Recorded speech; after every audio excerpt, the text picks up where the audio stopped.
All right, ladies and gentlemen, welcome back to a brand new edition of Pod by the Bay, proudly presented by the Bay Area Examiner and homefieldapparel.com. Make sure you use our code BAE25 for 15% off your first order, or use the affiliate link in the description of this podcast to get any fun merch. It's March Madness is around the corner. Make sure you stockpile on your South Florida gear as we get into the new the postseason here.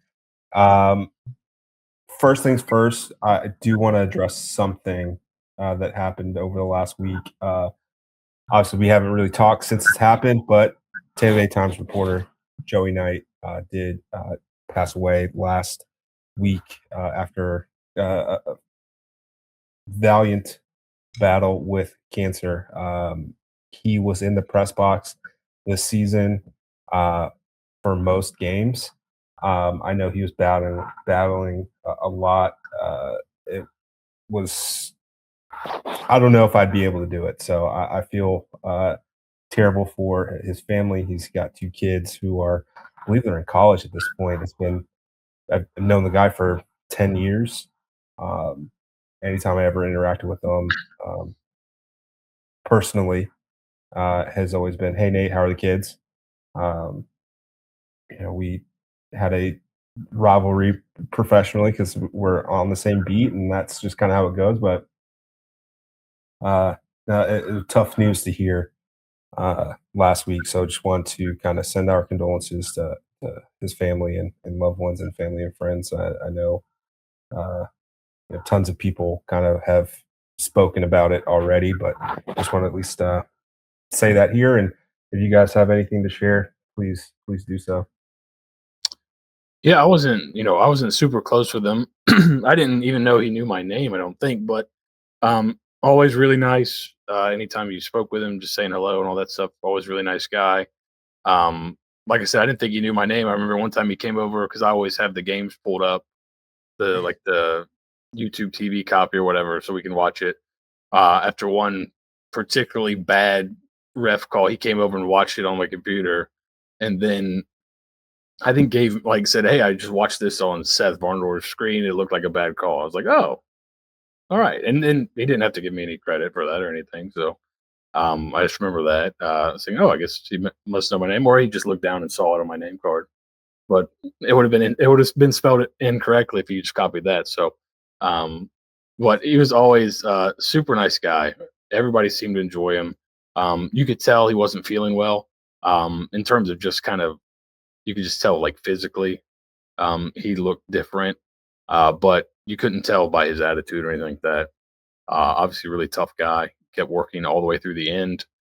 I think he enjoyed what he did, and he did a really good job at it. So, I mean, that's a great way to live. I think he loves what he did, and he was really good at it. So that's awesome. I know he's got family, and I know this is really difficult. Having, I think a couple of us have gone through similar things where a parent passes away uh, quickly and kind of unfortunately, but it's difficult, but he seemed like he was probably a pretty good dad just based on everything else you hear about him. So I'm sure they had a really good life with him, and they can think back on those times. And he lived it to the fullest and was, like I said, just a super nice dude.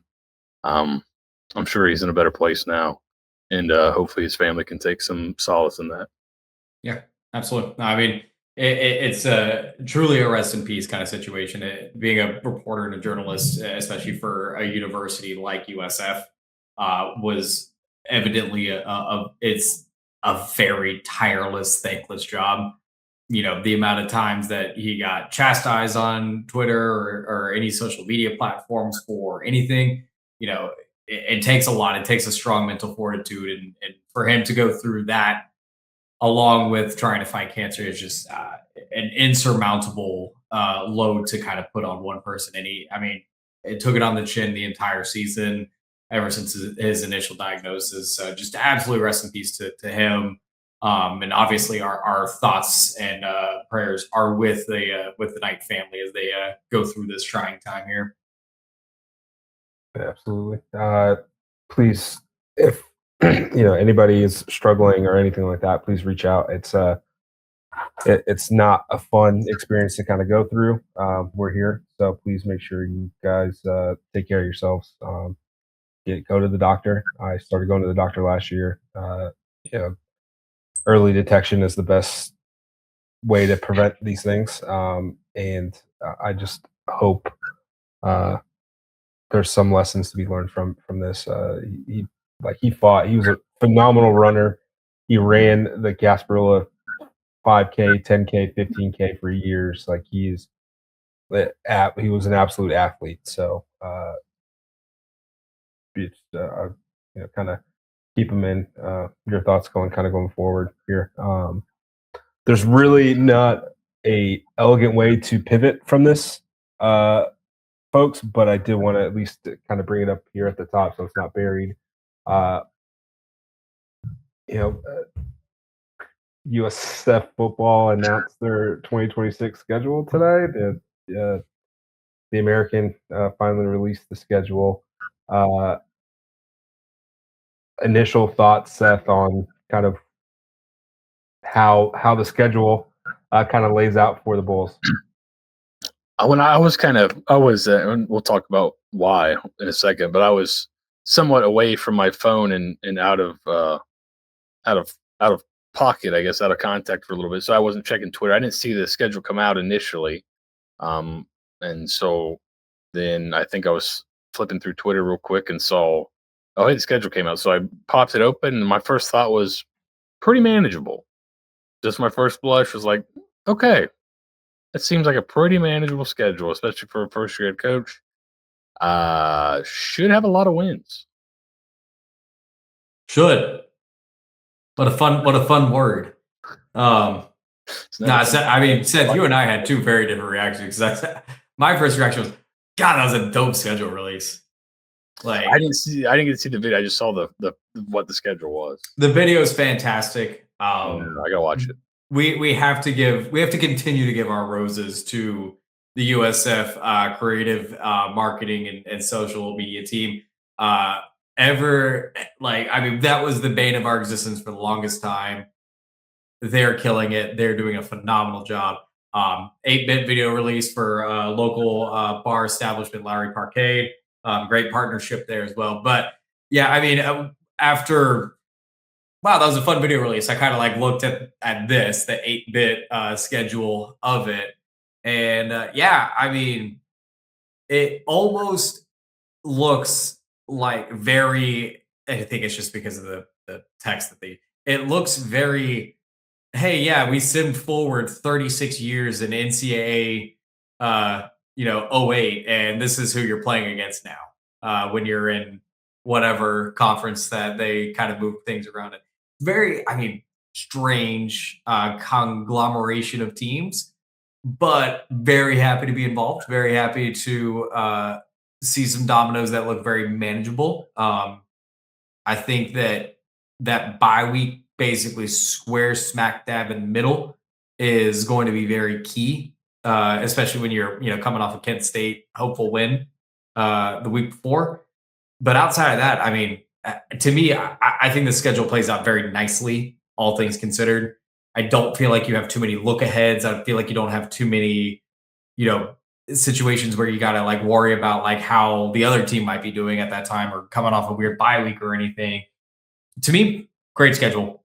Good for a first-year head coach. Yeah, the only thing that kind of stuck out was I think this may be the earliest that USF's ever played a conference game. Just first glance, week 2 is pretty early, but it's going to be a fun trip. Army is always difficult running. Going against the triple is always difficult. Having Dave Rappel back as the safeties coach should help after he spent a few years at Army. But outside of that, this is a very gettable schedule. Close your eyes, you open it, and you're like, I see 10 wins. Just offer it. And that's with the massive question mark at quarterback. I'm not sold on anybody in that room. This is not quite a you're bad until you're not, but pretty close to you're bad until you're not. They've got to prove to me that whoever is the QB1 coming into this season, they've got to show it that you can do it. Maybe not just in a bowl game when it really doesn't matter. I got to see it for real. Um, so solid, easy way to ease into the season. 5 of 7 home games are on Saturdays. The Memphis game is a Thursday night. The season finale can technically be a Saturday game as well. So it could be 6 of 7 home games on Saturdays, which I know a lot of folks complained about in years past that too many weekday home games. So not too much of an issue for the Bulls. They have 2 road games on the weekday. November 6th at ECU and October 8th at UTSA on a Thursday. That can be a hang-up game as you kind of sandwich between Temple and Kent State. That Kent State being the replacement for Alabama. So, man, yeah, 10 wins. I'm calling my shot. 10 wins. I mean, what's nice is how it plays out. Is it is odd to have Army so early, a conference game week 2, but it's nice that it is so early. You can probably use some time during camp to kind of work that. So it doesn't all, because I think what really catches people in the triples is obviously when they're really good at it, it's tough to stop no matter how long you get. But that 1 week period to kind of prep for it, you get like 3 real days of practice to prep for it. So playing them that early will be, I think, helpful in terms of that. Other interesting part, it's like I wonder how the day after September 11th. I wonder what kind of at Army could be a really interesting like atmosphere. So that could be like a really really fun trip. Yeah, and that's what 20. It's going to be 25 years. So yeah, there's So that's going to probably be that's going to be a kind of a probably a really, I wouldn't say fun atmosphere, I guess. but Probably like a great like it should be meaningful, a meaningful absolutely. game. So Did we get our new? Did they kind of leak the new? I guess thing like the for your goal is just be who you say you are. This one's be different. In the bottom right, Yeah, is that new? okay. Yeah. I Yeah. haven't seen it before, so Well, you only have to cut out like who be who you say. So like you only have to cut out like 5 words and then just like yeah. smush it. So you can do that. Um, the nice thing about the Army game as well, outside of the pageantry, going up to West Point, like that's a lot of fun. You're also getting them super early, which means they may not know who their quarterback is, and as we've seen with every triple option team ever, if they don't know who their quarterback's going to be, Steve, it can get hairy for Yeah. them real quick. So definitely something to kind of be mindful of. You saw kind of the regression from Army last year after Bryson Daly graduated. They kind of trotted out a couple guys, so they still got to figure out who that guy's going to be. So getting them this early can be beneficial. Right. And I then would say. of course November is going to be tough. November's tough. Period. Full stop. It doesn't matter who you're going to be playing at that time. That's rubber's going to meet road, things like that. So yeah, at ECU, Memphis, at FAU, who will probably be improved under Zach Kitley, a second year coach. Then your old buddy's Tulane. So I do think the schedule lends itself to really kind of being front loaded to stockpile some wins, get some confidence under your belt, and then you just gotta throw punches for 4 straight weeks to close out the year, which you should do anyways. I know some people were a little concerned or miffed about how the conference chooses scheduling purposes wise. Like we haven't played Tulsa in 5 years, but we played Memphis for 4 straight years, kind of things. But ultimately, at the end of the day, very simple concept: win your games. the schedule's there in front of you. Brian Hartline isn't getting paid all this money just to be like, oh well, if we had played Tulsa instead of Tulane at the end, then we probably would have won. No, just win your games. That was our biggest myth with the previous staff was you had it in your hands. You literally controlled your destiny, and you turbo butted yourself against Navy.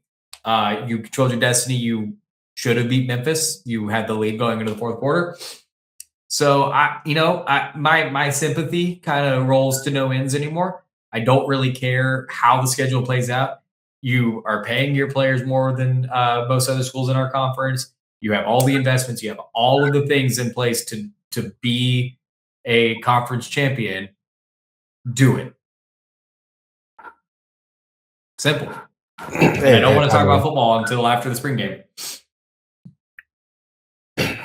I completely agree. Like, you've got this tailor-made for you.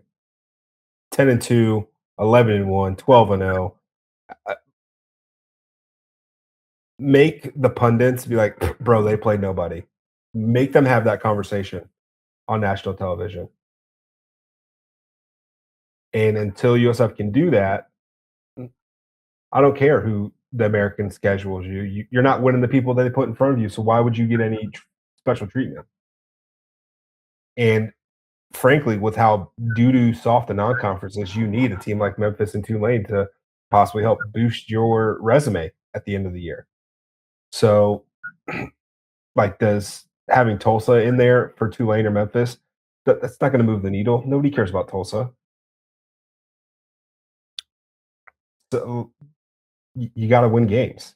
And unfortunately for Brian Hartline, he's in the perfect spot where USF is spending money, but it's also kind of put up or shut up town for the football program.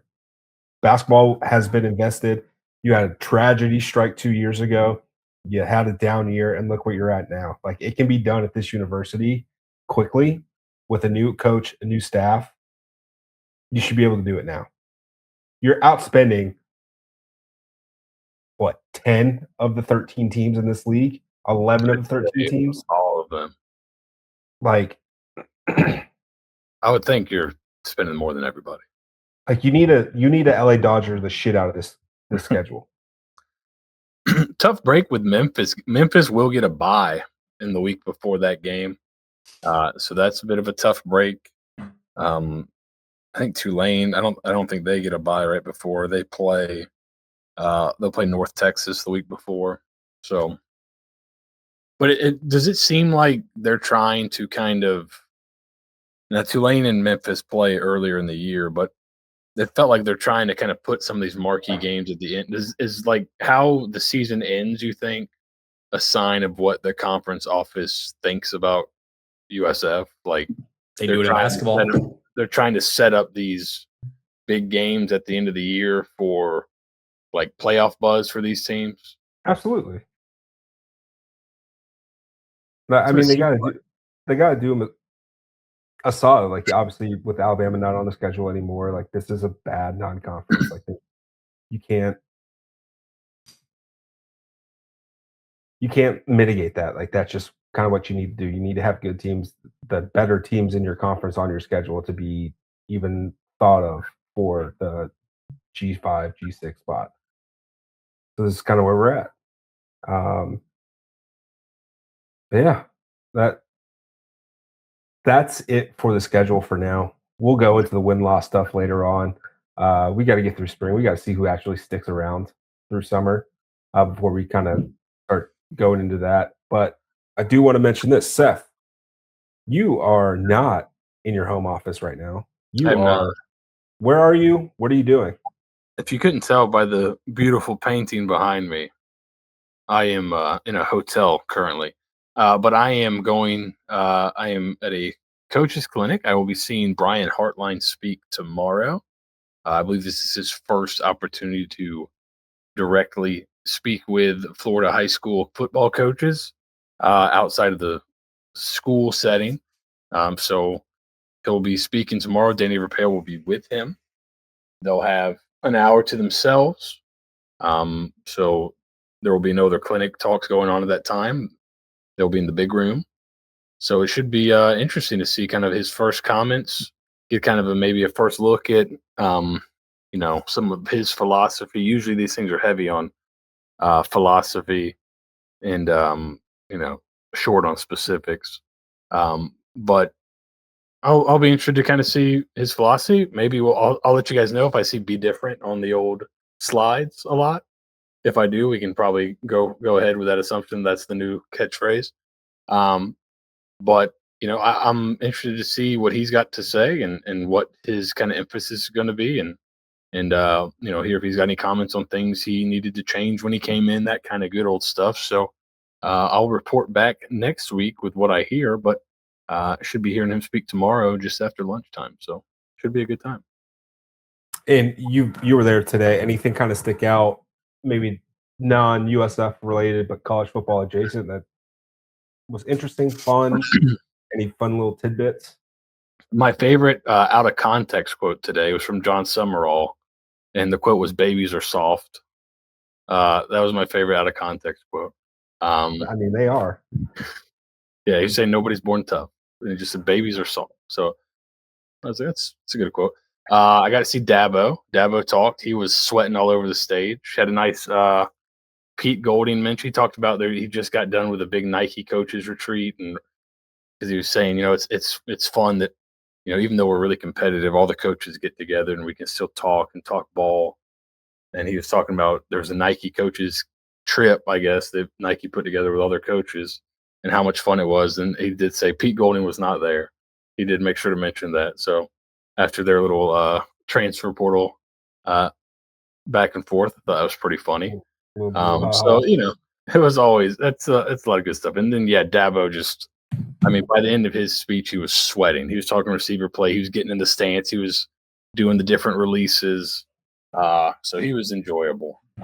But yeah, just nothing crazy. Just a lot of general, because it's a lot of Summerall was there, so he's kind of introducing himself to a lot of these coaches. So, nothing wild, but it's always a good time. A lot of guys being dudes.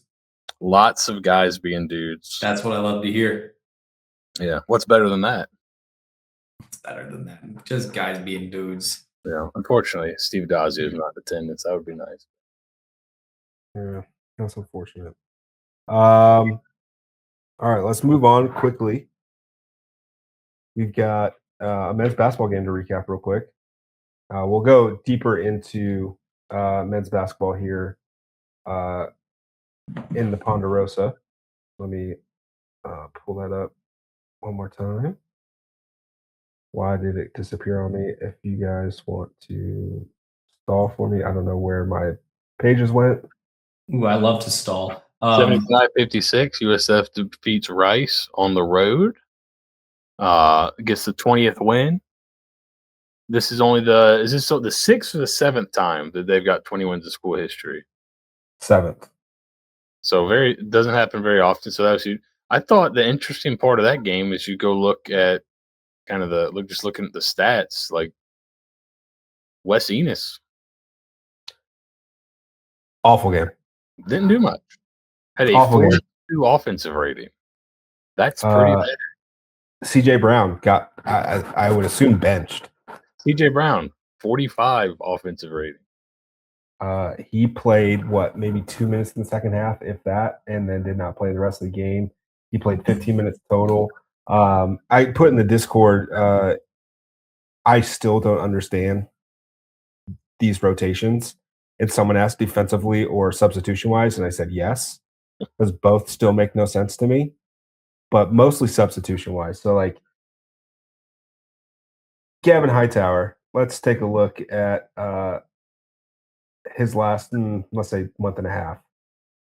60 minutes last night against Rice, 7 versus Memphis, didn't play against FAU, 11 minutes versus Wichita State, 1 minute versus Tulsa, had the 21-point outing versus UTSA. In January, he played a grand total of 27 minutes in 9 games. So averaging about 3 minutes a game. He DNP'd in 3 of the games in January.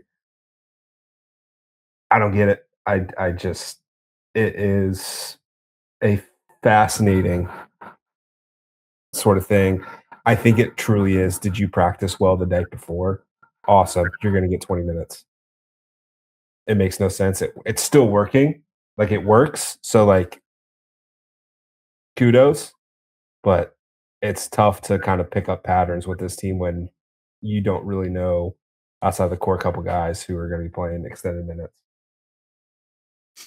This is the weirdest box score of all time. Not gonna lie. It's Like, so weird. So we were we were watching it on someone's iPad at the same time as watching the Survivor 50 premiere, and so every time I looked up, Rice was either hitting a three or getting an offensive rebound, and so I was like barely looking at the score, and I was like, oh my god, like we must be getting trash can. How did we win by almost basically 20? Uh, It looks like you just pounded them at the beginning of both halves. Yeah. Essentially. So they got up by USF got up by as much as 19 in the first half. The lead dwindled to 8, and then they jumped on them early in the second half and kind of coasted from there. Yeah. And that's I think Wes Enos hit his lone 3. 6 minutes left in the second half. Like it was not like it was a consequential 3, but like in the grand scheme of things, Isaiah Nelson, shockingly enough,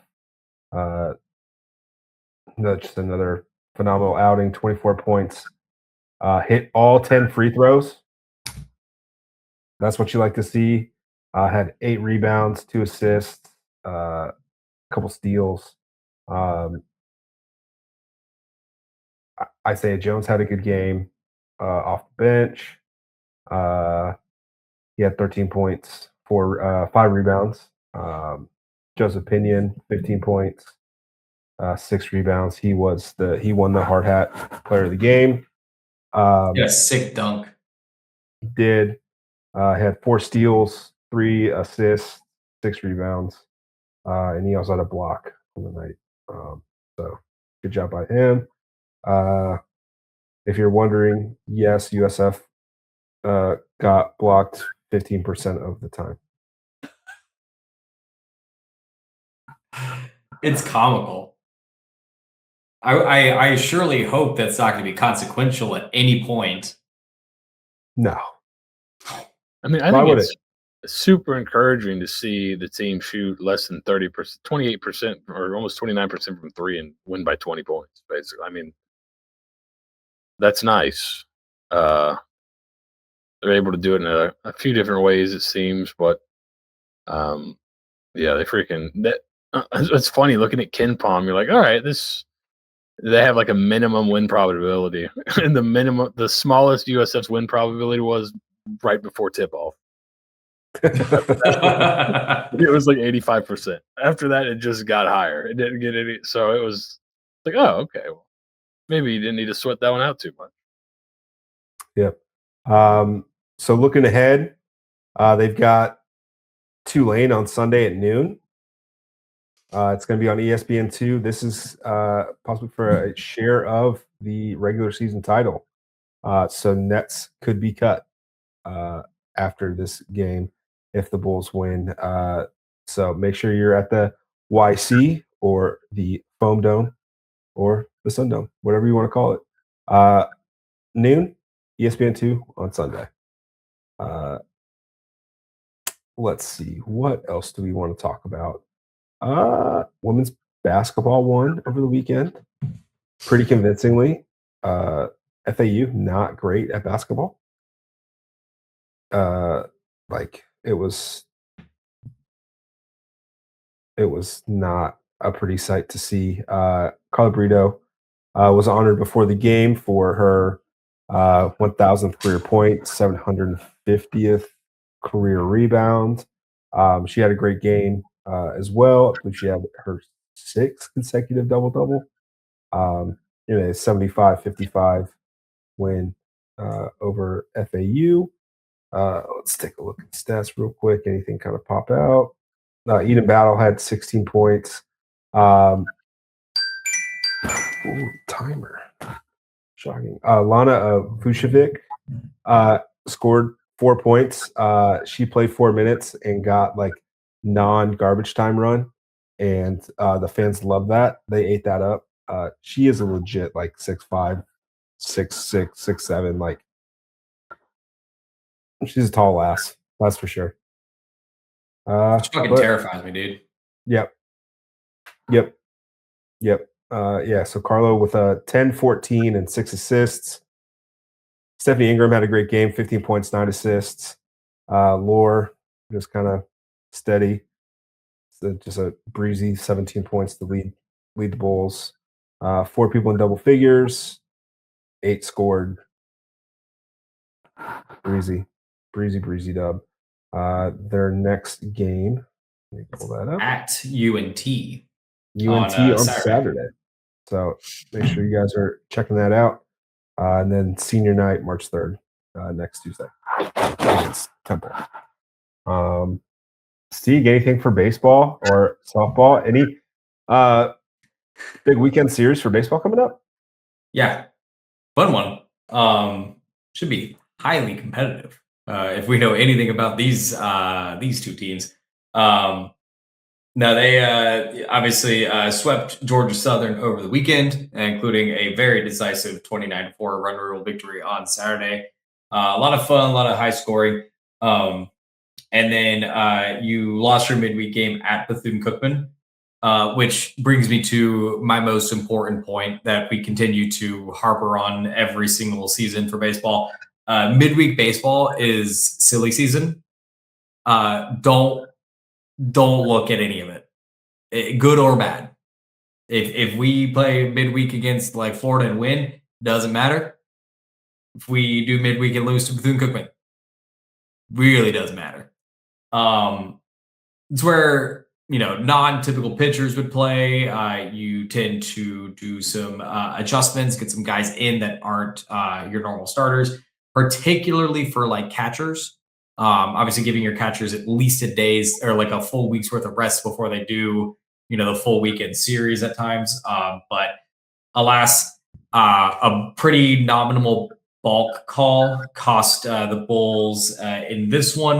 They were tied 3-3. A random bulk call happened, and against I think Ethan Sutton and Bethune-Cookman took the lead. USF just didn't have enough firepower to get back into it. But looking ahead at this UCF series, again, highly competitive. Still, these two schools very much hate each other. And more importantly, both schools have been a lot better in the last couple of years. UCF's baseball team has been pretty inconsistent, to say the least, in the Big 12 since they've joined. They're either hot commodity or just can't get really anything going. They are coming off a 2-game losing streak. They took one against Notre Dame at the Live Like Lou Jacks College Baseball Classic.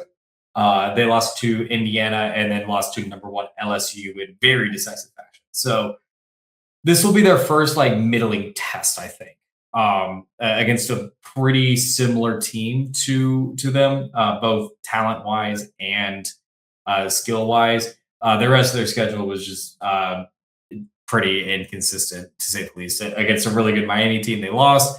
Against a really bad Siena team, they killed them. So you've kind of got this situation happening. Should be a fun one. I think their new manager is a lot less of an asshole. So that's nice. And that's all for baseball, baby. Yep. This all-time series is tied at 39. All 3 games last year were decided by the 7th inning. So UCF took the series 2 games to 1. All 3 were 10-run rule games. So it'll be interesting to see. Ryan Pruitt is on a 9-game hitting streak.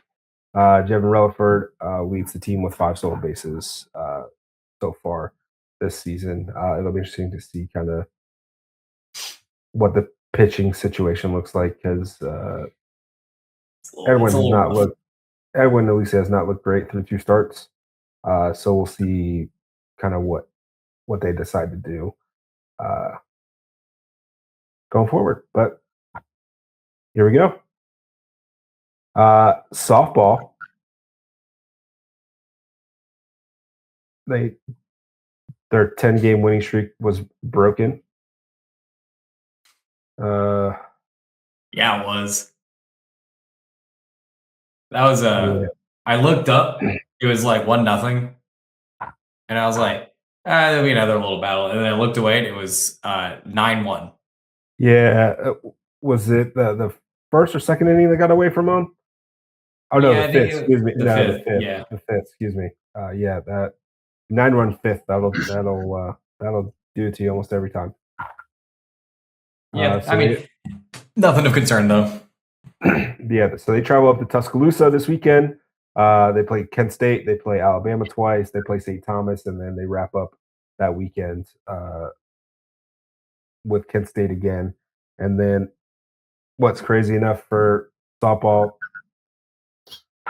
conference slate starts with a road trip to Memphis after that. So that'll be cool. New addition to their schedule. They do play the Czech national team Tuesday, March 10th at 4 and 6:15. They are exhibition games, so be on the lookout for more information about that. This should be fun. Yeah. Yep. They have a chance to go to be 18-8 going into conference play.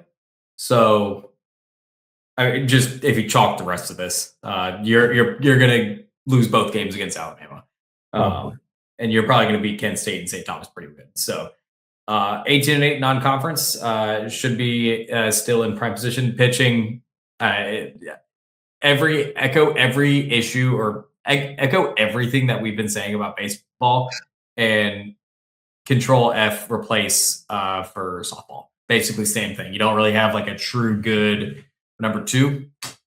You've got Kathy Garcia Soto hitting really, really well, and you've got Alexa Galagani stealing bases like a madwoman. So, fun teams. It's fun to have fun teams. There you go.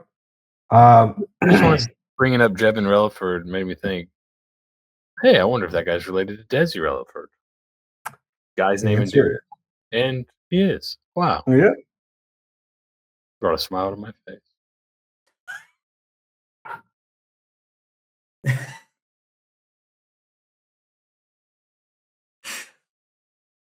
I'm glad, Seth. I'm a simple man. I'm a simple man. I see for. I see a guy that I watched on Sports Center as a kid. I hear a name, and it makes me smile. The passage of time is crazy, isn't it? Keeps on ticking, Steeg. I mean, Phillip Rivers' oldest son committed to NC State the other day. I saw somebody said if this pattern holds, NC State's got their quarterback for the next 30 years. Yeah, we want to talk about time. So my boss today went to my elementary school to kind of talk to the school about financial literacy and why reading's good, yada yada yada. And one of the teachers came up to him and was like, "Yeah, I appreciate you coming out." And he's like, "Oh yeah, one of the guys I work with went here," and she's like, "Yeah, I've been here for like 20 years. So what's his name?" And he gave the teacher my name. And it's like, oh no, I don't really recognize it. And then he comes back and tells me the story. I was like, yeah, man, 20 years ago, I was a freshman in high school. So that one stung a little bit. That one hurt. I was like, yeah. So we're all getting old, folks. Nobody ever gets younger. So that one hurt. I think it hurt him more than it hurt me because he's about 4 years older than I am. He's like, oh man, I was graduating high school 20 years ago. So I was like, yeah, sorry, dude. Yeah, that's me. So that's nice to hear. So fun way to end things. Again, make sure you guys, I was going to say, follow along on Twitter, but we don't have that yet. So we'll figure that out going forward. Make sure you join Discord. Tell your friends. Be safe. Be smart. Don't click on links. Go Bulls. Go Bulls. Shout out Desi Relaford. He's listening. He's a listener. Avid Pod by the Bay listener.